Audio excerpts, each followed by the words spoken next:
gift to child denen çoğulcu yaklaşımlar var.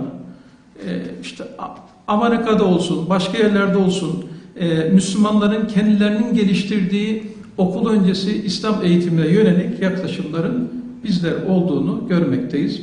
Özetle, yani bu konuyla ilgili dünyada istifade edebilecek yeterince pedagojik, ders içeriği, metotla ilgili deneyimin olduğunu rahatlıkla bizler söyleyebiliriz.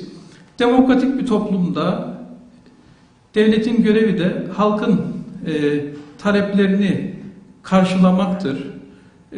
Bu devletin gözetimi ve denetiminde yapılacak olan din eğitimi ve öğretiminin, ahlak eğitiminin daha başarılı olacağını, daha bilimsel olacağını da bizler söyleyebiliriz. Ben konuyla ilgili raporun detayını sizler göreceksiniz. Daha detaya girmek istemiyorum. Son olarak şunu söylemek istiyorum. Tabii biz bunu yaparken değişik Almanya, Belçika, dünya örneklerine de değindik. Bu dünya örneklerinde de okul öncesi din ve ahlak eğitiminin verildiğini birçok ülkede gördük. Burada kritik nokta şu. Şimdi okul öncesinde din ve ahlak eğitimiyle ilgili raporda biz tek bir model öngörmüyoruz. 3 tane modelin tartışılmasını istiyoruz. Yani bu da demokratik bir şekilde farklı paydaşların konuyu müzakere etmesinin son derece önemli olduğunu belirtiyoruz. Burada 3 model oldu, bir başkası 4. bir modeli de söyleyebilir. Yani Türkiye şartlarında uygulanabilen, dünya ile uyumlu 3 model sundu. 4.'sünü de ilave edebilir veya bu 3.'sünün 3'ü arasında hangisinin Türkiye'ye uygun olacağını kamuoyu ve ilgili paydaşlar, STK'lar, öğretim üyeleri, okullar bunu tartışabilir. Yani bu konunun tartışılmasıyla ilgili bir metindir. Nihai bir metin değildir. Yani onu da ayrıca belirteyim. Son olarak şunu ifade etmek istiyorum. Bu konuda hukuki anlamda okul öncesi din ahlak eğitimi konusunda bir gelişme olduğunu farz edelim. Bu defa şu sorunla karşı karşıyayız. Bunu biz nasıl uygulayacağız? Yani bu olabilir mi? Bilmiyoruz biz bunu. Bu hükümetin vereceği bir karar netice itibariyle. Bunların amacı o sürece kolaylaştırmak, bu raporun amacı. Dolayısıyla bugünden itibaren benim önerim bu konuyla ilgili uğraşan akademisyenlerin, STK'ların vesairenin dünya örneklerini dikkate alarak ülkemizin koşullarını da göz önüne alarak okul öncesi din ve ahlak eğitimiyle ilgili bir program geliştirme çalışmasına başlamasıdır. Veyahut da bu konuda gayret gösteren, çalışmalar yapanların bir araya gelip işte program ahlakla ilgili, dinle ilgili, bunlarla ilgili materyal geliştirme çabalarını, hızlandırmalarını ben öneriyorum. Hepinize çok teşekkür ediyorum, saygılarımı sunuyorum.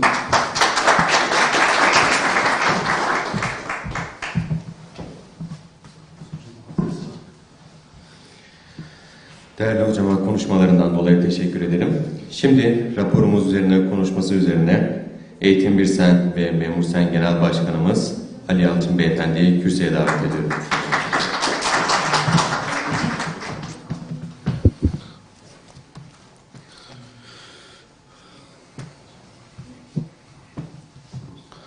Evet, değerli arkadaşlar, kıymetli basın mensupları, öncelikle toplantımıza hoş geldiniz. Sözlerime hocamıza teşekkürle başlıyorum. Hocam emeklerinizden, gayretlerinizden dolayı size ve sizin nezdinizde EBSAM birimimize, araştırma ekibimize çok teşekkür ediyorum. Eğitim Birsen olarak biz Türkiye'de eğitimin bütün meselelerine ilişkin hep disipliner bir yaklaşımla araştırma, rapor, bilimsel veriler, odak analizler, izleme değerlendirme raporları gibi konuya ilişkin hep özenli yaklaştık ve her konuya ilişkin mutlaka ama mutlaka bir çalışmayı kamuoyuyla paylaşmanın gayreti içerisinde olduk. Bugün Türkiye'de fiili olarak devam eden ama çerçevesi boyutuyla içerisinin doldurulması ve üzerine ciddi anlamda eğilmesi gereken okul öncesine ilişkin raporu açıklamak üzere bir aradayız. Türkiye'de okul öncesinde din ve ahlak eğitimi raporumuzu paylaştığımız toplantımıza hepiniz hoş geldiniz. Değerli dostlar, çocukların gelişimi, öğrenmeleri açısından okul öncesi dönemi çocuk gelişiminde son derece kritik bir dönemdir. Dolayısıyla bu açıdan bu dönemde destekler çocukların gelişimi açısından son derece önemli ve doğrudan etkiliyor çocuğun gelişimini. Erken yaşlarda alınan eğitim ve eğitimin niteliği de önemli bir husus olarak önümüzde duruyor. Okul öncesi eğitimde bir diğer önemli husus ise din ve ahlak eğitimi alanında Türkiye'deki bu anlamdaki boşluktur. Bu açıdan konuyu geniş çerçevede ele aldık ve hem ülkemiz içindeki uygulamaları hem de uluslararası alandaki uygulamaları beraber yorumlayarak bu konuya ilişkin 3 ayrı öneri getirdiğimiz bir raporu sizlerle beraber bugün kamuoyuyla buluşturmuş oluyoruz. Raporumuzda Türkiye'de okul öncesi din ve ahlak eğitiminin imkanlarını tartışmak ve yeni eğitim politikalarına bu anlamda katkı sunmak esas alınmıştır. Ve rapor 5 bölümden oluşmaktadır. Birinci bölümde okul öncesi kavramı, önemi, dünyadaki gelişimi, ülkemizdeki tarihsel gelişimi, hukuki dayanıkları ve okul öncesi öğretmen yetiştirme, okul öncesine erişim ve eğitim programları olmak üzere birinci bölümde bu başlıkları temellendirdik. İkinci bölümde 3 Avrupa ülkesinin örneklemi üzerinden bir bakış açısı ortaya koyduk ve Belçika, İngiltere, Almanya üzerinden bir incelemeyi raporumuzda kamuoyuna takdim etmiş oluyoruz. Üçüncü bölümde din eğitimi dünyadaki okul öncesi için geliştirilen seçili din eğitimi yaklaşımlarını inceliyoruz.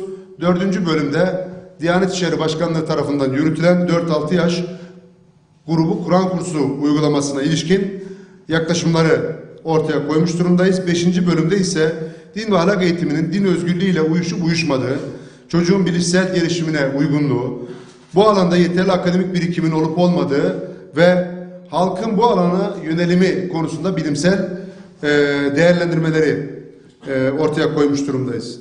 Sonuç bölümünde ise 3 farklı model önerisiyle rapora bu anlamda sonuç oluşturmuş durumdayız ve bu bölümde 3 model içerisinde aynı zamanda bu dersi okul öncesinde din ve ahlak eğitimi dersini okul öncesi öğretmenleri mi, din kültürü ve ahlak bilgisi öğretmenleri mi vermesi gerekir konusunda da bu konuya ilişkin de ayrıca paragraf kurmuş durumdayız.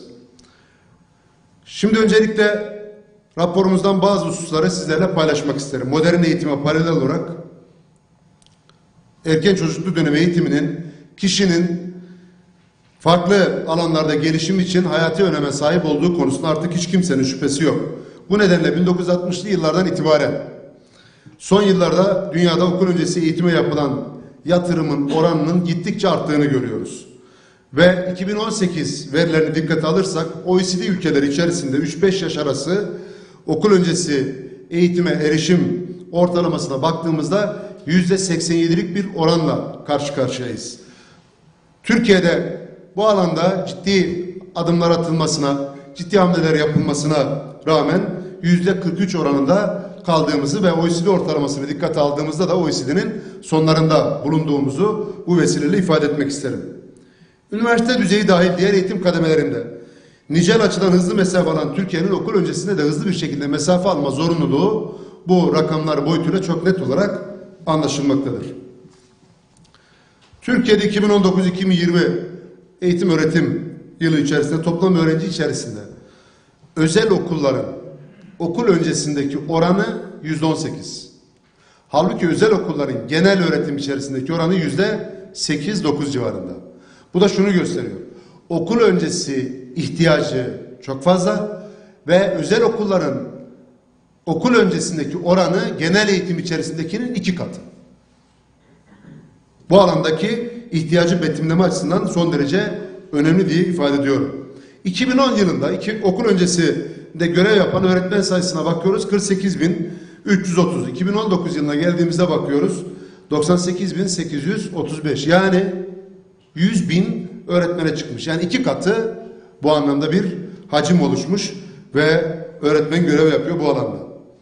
İstihdam yani 10 yılda 2 kat artmış durumda. Eğitim fakültesine bakıyoruz. Türkiye'de 96 eğitim fakültesi var. 96 eğitim fakültesinin içerisinde 78'inde okul öncesi öğretmenliği ana bilim dalı var.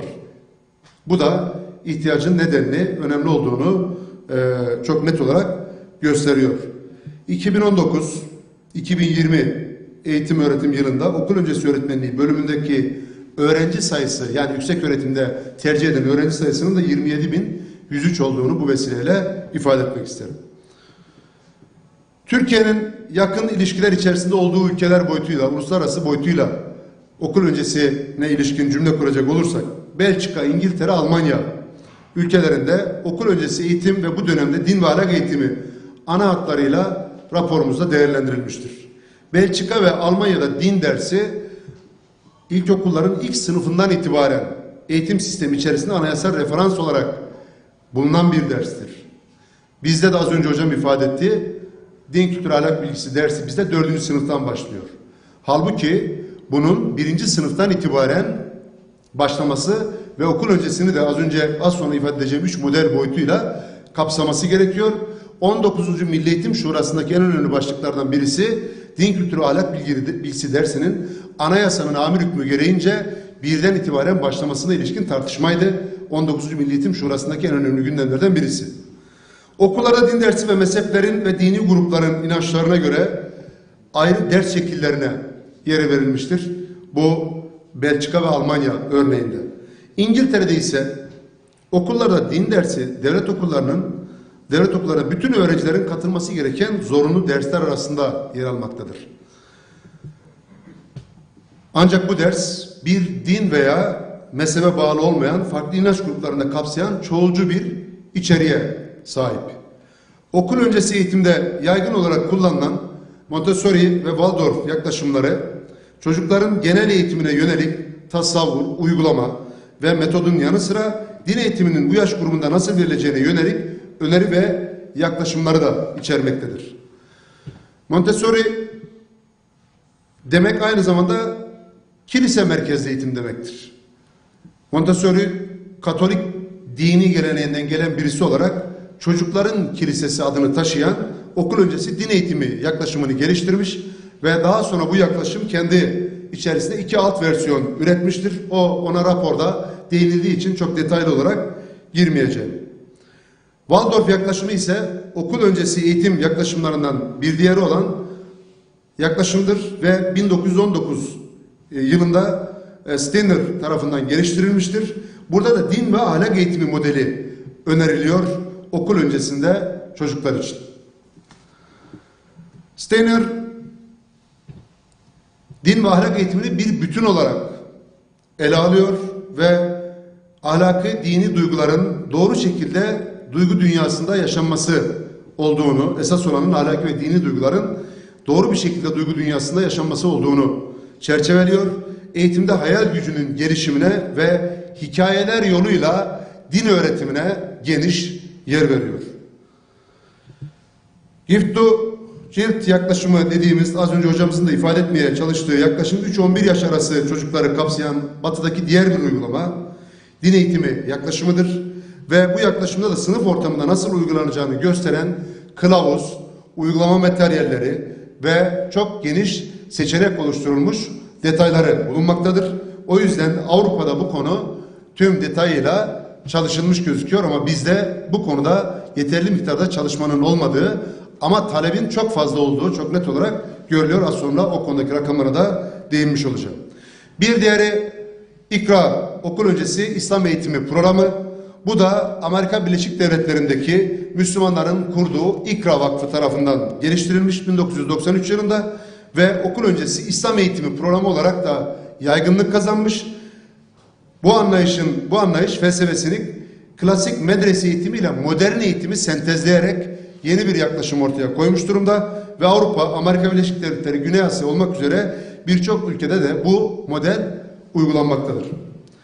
Peki Türkiye'deki mevcut durum ne? Mevcut duruma ilişkin bir resim ortaya koyalım. Daha sonra da 3 model üzerinden önerimizi paylaşmış olalım. Türkiye'de okul öncesi din eğitimine yönelik Diyanet İşleri'nin 4-6 yaş grubu Kur'an kursu uygulaması bulunuyor.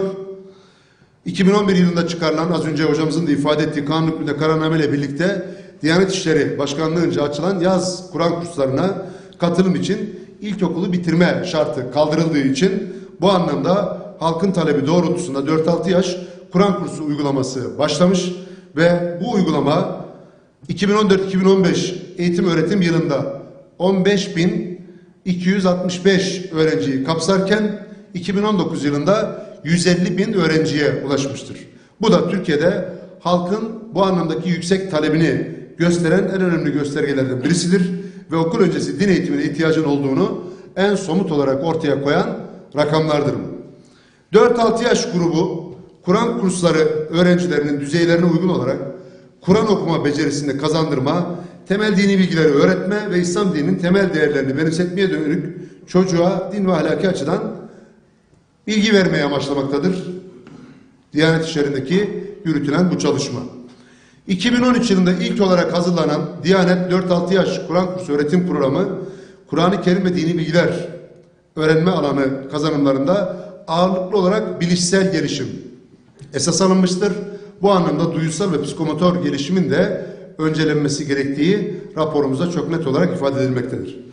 Programın uygulamasından gelen geri dönüşler, bilimsel eleştiriler neticesinde 2018 yılında 4-6 yaş grubu Kur'an kursu öğretim programı bu vesileyle güncellenmiş ve 2015-2016 yılındaki Milli Eğitim Bakanlığı istatistiklerinde de 4-6 yaş Kur'an kursları toplum temelli kurumlar olarak istatistiklere dahil olmuştur.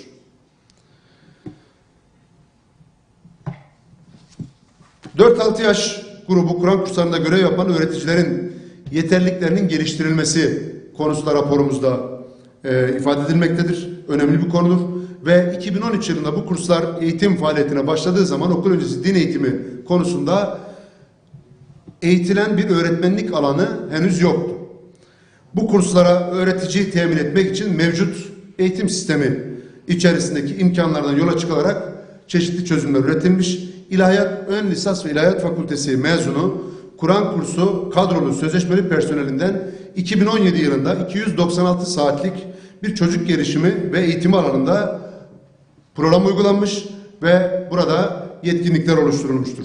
2017 yılında ise Hayat ve Öğretimi Genel Müdürlüğü ile Diyanet İşleri Başkanları arasında bir protokol çerçevesinde çocuk gelişimi ve eğitimi konusunda sertifika ve kurs bitirme programı öngörülmüş ve buralardan mezun olanlar buralarda görevlendirilmiştir. 2019 yılı sonu itibariyle baktığımızda toplam sözleşmeli, kadrolu, geçici olmak üzere 9039 öğretici görev yapmaktadır.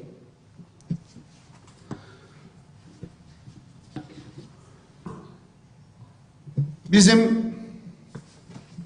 sonuç olarak gelinen nokta itibariyle 3 önerimiz mevcut raporumuzda. Bu 3 öneride Türkiye'de okul öncesi ve din ahlak eğitimi politikalarına yönelik sunduğumuz önerinin birincisi din kültürü ve ahlak bilgisi, din kültürü ve ahlak eğitimi modelidir. Bu modelde uzun yıllardır ilk ve orta öğretimde uygulanan din kültürü ve ahlak bilgisi dersi uyarlanarak okul öncesiyle ilgili çerçevesi oluşturularak bu mevcut tecrübe burada uygulanabilir diye özellikle ifade ediyoruz ve böylelikle uzun uygulama deneyimine sahip, kapsamının neler olduğu konusunda tecrübe kazanılan bu ders okul öncesinde çocuğun duygusal ve bilişsel açıdan gelişimine katkı sağlayacak şekilde yeniden tasarlanıp ve okul öncesinde de uygulanabilir hale getirilebilir. İkinci de çoğulcu tercihli din eğitimi ahlak modeli önerilmektedir. Bu modelde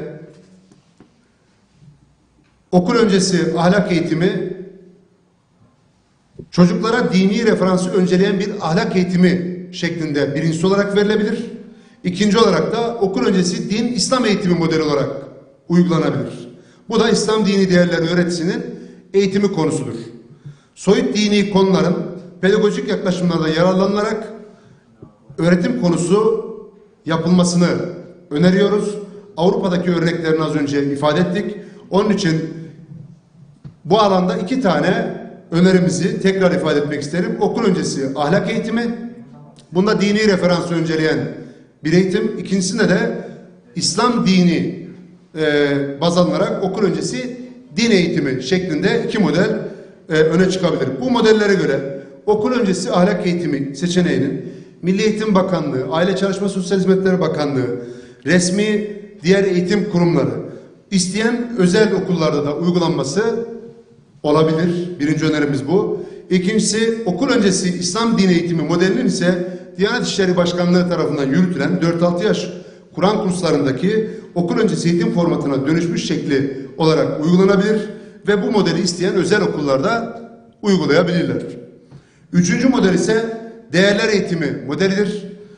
Mevcut okul öncesi eğitim programlarında ilk ve orta öğretimde kıyaslandığında değerler eğitimine özel bir atıfta bulunulmadığı okul öncesinde çok net olarak görülüyor.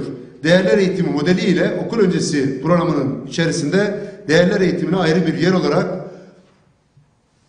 konum açılması gerekiyor. Böylelikle okul öncesi pedagojisine uygun bir şekilde hangi değerlerin öncelikli olarak eğitim konusu yapılacağı ve değerlerin gerekçelendirilirken kullanılacak referanslar açığa kavuşmuş olacaktır. Dolayısıyla Türkiye'de okul öncesi din ve ahlak eğitimi raporu bu çerçevede 3 öneriyi sunmakta ve bu anlamda disipliner bir tartışmayı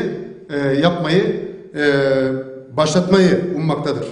Okul öncesi din ve ahlak eğitimini dünya örnekleri, eğitim yaklaşımları, konuya ilişkin temel tartışma konularını bilimsel bir açıdan incelemekte ve Türkiye'de okul öncesi din ve ahlak eğitimi konusunda ilk defa bu çapta bir çalışma kamuoyuna sunulmaktadır. Onun için bizim bu alana ilişkin yaptığımız çalışmayı sizlerle paylaştığımız bu toplantıda tekrar hocamıza ve emek veren tüm arkadaşlarımıza, genel yönetimimize, ev sahibi ekibimize hepsine ayrı ayrı teşekkürlerimi sunuyorum.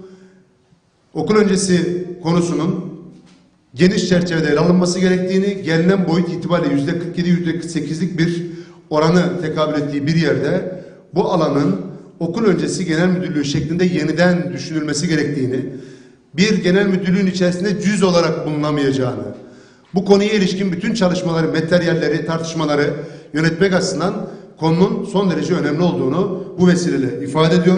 Emek veren tüm arkadaşlarımıza ayrı ayrı bir kez daha teşekkür ediyor. Katılımınız için sizlere de teşekkürlerimi sunuyorum. Sağ olun. Raporumuzu bu anlamda birçok makale söz konusu, fakat konuyu uluslararası boyutuyla, Türkiye boyutuyla, dünya uygulamaları boyutuyla ele alan ve derli toplu bu konuya ilişkin yapılmış en disipliner çalışma olduğunu bu vesileyle bir kez daha ifade etmek